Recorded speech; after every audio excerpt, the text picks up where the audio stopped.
خبر د ملګرو ملتونو بشري حقوقو شورا په افغانستان کې د بشري حقوقو وضعیت څیړي.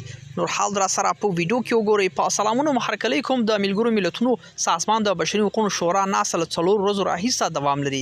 د ملګرو ملتونو سازمان د بشري حقوقو شورا پنځمه د خبرګولې پر شپږمشتمه ویلي چې د نننۍ ناسه کې په افغانستان کې طالبان له واکمنۍ وروسته د بشري حقوقو وضعیت څیړي.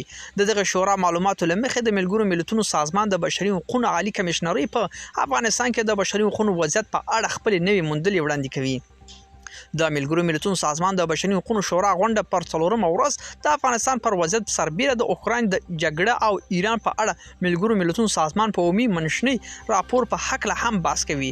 د ملګرو ملتونو سازمان د بشري حقوقو شورا غونډه دوشنبه د جون پر 14مه پیل شوه او د روان کال د جولای پر تر 8مه دوام لري.